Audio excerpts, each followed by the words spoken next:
नमस्कार दोस्तों, स्वागत है फिर से स्टडी फॉर सिविल सर्विस के यूट्यूब प्लेटफॉर्म पर। और क्या आपको पता है कि भारत में सबसे ज़्यादा चर्चा किन 3 मुद्दों पर होती है? भारत में सबसे अधिक चर्चा होती है फिल्मों में, क्रिकेट में और राजनीति में। जी हाँ, सबसे अधिक चर्चा होती है इन तीनों चीज़ों में। तो कल सत्ता का सेमीफाइनल कहे जाने वाले जो इलेक्शंस माने जा रहे थे, उनका परिणाम आया कल।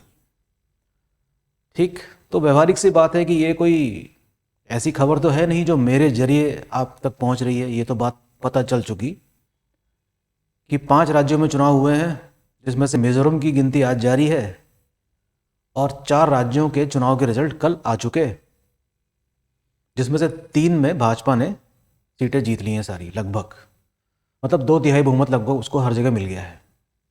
और कांग्रेस सेकंड लार्जेस्ट पार्टी बनी इन सभी राज्यों में।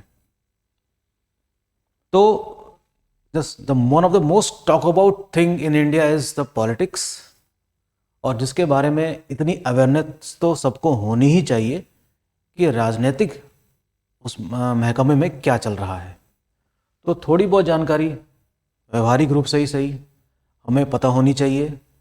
ठीक, आइए देखते हैं उसके बारे में कुछ।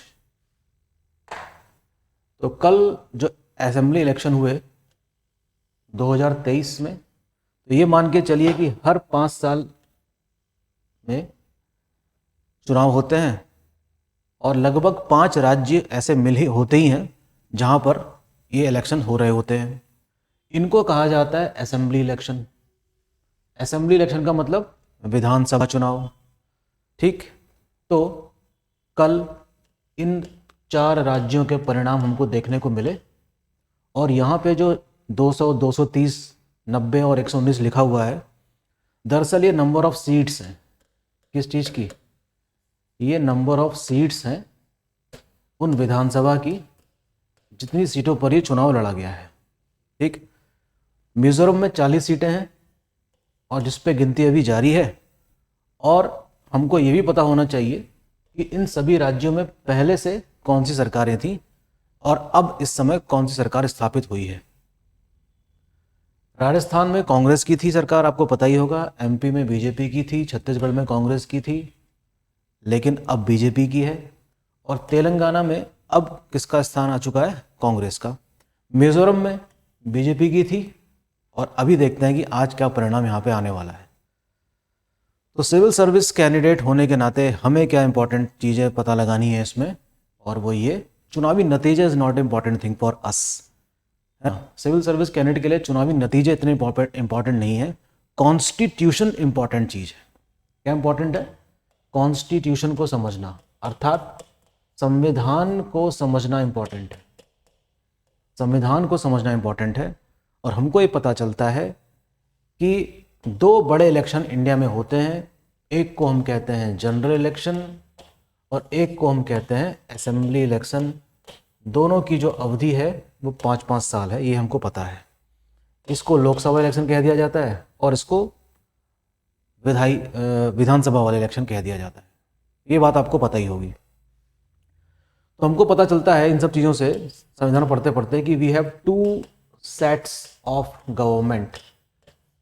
हमारे पास 2 जोड़ी सरकार है। इनफैक्ट एक सरकार होती है यूनियन गवर्नमेंट और एक होती है स्टेट गवर्नमेंट। ये व्यवस्था हमारे संविधान में दी गई है।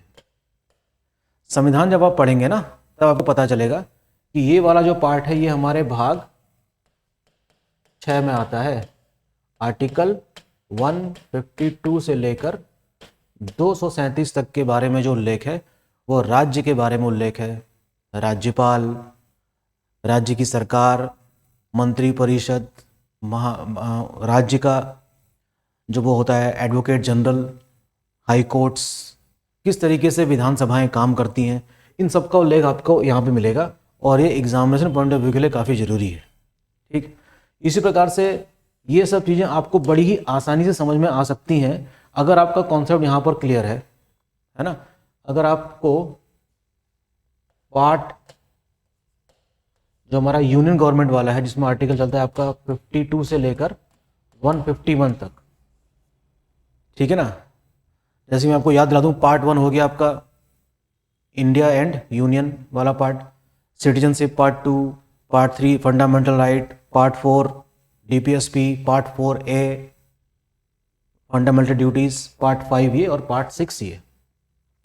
तो पार्ट 5 में जो चीज़ें आप पढ़ते हैं पार्ट 6 से पहले, वहाँ पर अगर चीज़ें आपकी क्लियर हैं तो ये भी सारा आपको अपने आप ही क्लियर हो जाएगा, स्वतः ही समझ में चीज़ें आ जाएंगी। ठीक, तो कल हमें दिन भर लगभग ये सारी चहलकदमी बनी रही अलग अलग चैनल्स में, और शुरुआत से ही रुझान आने शुरू हो गए थे और बीजेपी ने बढ़त बना के रखी और अंततः वो बढ़त बनी रही।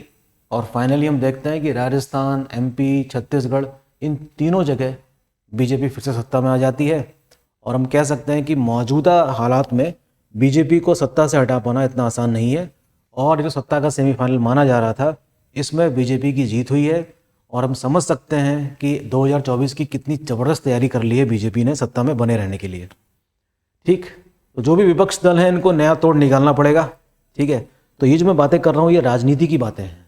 इन सब में भी थोड़ा सा आपको, अगर विधानसभा, विधान मंडल क्या होता है, विधान परिषद क्या होता है, अगर थोड़ा बहुत अगर इंटरेस्ट लेना है, समझना है, तो इन दिनों जिन दिनों ये सब चीज़ें चल रही होती हैं उन दिनों अखबार पढ़ना शुरू कर दीजिए, तो आपको सारी बातें समझ में आ जाएंगी।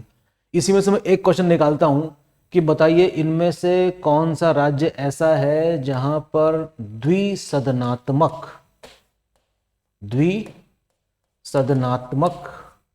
यानी कि बाय कैमरल असेंबली है। क्या है? बाय कैमरल असेंबली है, अर्थात द्विसदनात्मक, अर्थात विधानसभा भी है और विधान परिषद भी है। तो इसका आंसर क्या है? तेलंगाना। तेलंगाना राज्य में क्या है? 2 सदन हैं, विधान परिषद भी है और विधान सभा भी है। तो विधानसभा में कितनी सीटें हैं? 119, और विधान परिषद में कितनी है इसकी? 40। तो क्या हमारे लिए ज़रूरी नहीं है जानना इसी के साथ साथ कि वो कौन कौन से राज्य हैं जहाँ पर द्विसदनात्मक व्यवस्था है, वो कौन कौन से राज्य हैं जहाँ पर एक सदनात्मक व्यवस्था है, इन सब के बारे में। और अगर ऐसा है भी तो वो कौन सा आर्टिकल है जिसका प्रयोग करके भारत सरकार, या कह सकते हैं कि संसद, इस चीज़ का गठन कर सकती है ना। आर्टिकल 168 पता होगा आपको। UPPCS में ये आर्टिकल कई बार पूछा गया है, 168, 169, है ना। ऐसे ऑप्शन दे दिए जाएंगे आपको और पूछा जाएगा कि according to which of the following articles a new state council can be formed. तो चुनाव के बारे में भी इंटरेस्ट बना के रखिए, और उसकी जो संवैधानिकता है, उसकी जो कॉन्स्टिट्यूशनैलिटी है, उसको भी हमें ज़्यादा इंपॉर्टेंस देनी है। ठीक, तो चुनाव के बहाने आप इन सब चीज़ों से भी रूबरू हो सकते हैं जो आने वाले किसी भी एग्ज़ाम के लिए काफ़ी इंपॉर्टेंट माना जाता है, चाहे वो UPPCS का हो, चाहे उत्तराखंड PCS का, या फिर UPSC का। तो ये सारी चीज़ें इस लिहाज से काफ़ी इंपॉर्टेंट हो जाती हैं। सत्ता का सेमीफाइनल हो गया ख़त्म, और अब अगले साल लोकसभा इलेक्शन की तैयारी शुरू हो चुकी है, और उसकी संवैधानिकता ये रही। तो पॉलिटी वाला जो सेक्शन है आपका GS का, इस लिहाज से काफ़ी इंपॉर्टेंट है, यहाँ से भी कई क्वेश्चन एग्ज़ाम में आते रहते हैं। ठीक, तो ये सारी बातें जो मैंने कही हैं ये उन बच्चों के लिए है जिनको इन सब चीज़ों के बारे में पता नहीं है ना, और जो पहले से ही जो सब लोग जानते हैं उसका रिवीजन इन सब चीज़ों से हो सकता है। ओके, होपफुली आप लोगों की पढ़ाई ठीक ठाक चल रही होगी। UPPCS के भी RO वाले फॉर्म आप लोगों ने भर दिए होंगे, तो तैयारी करते रहिए। संभवतः फरवरी में इसका एग्ज़ाम भी है, और अपनी सफलता को सुनिश्चित करने के लिए स्टडी फॉर सिविल सर्विस से के जो भी संबंधित कोर्सेज अवेलेबल हैं उसको परचेज़ करिए। ठीक है, थैंक यू।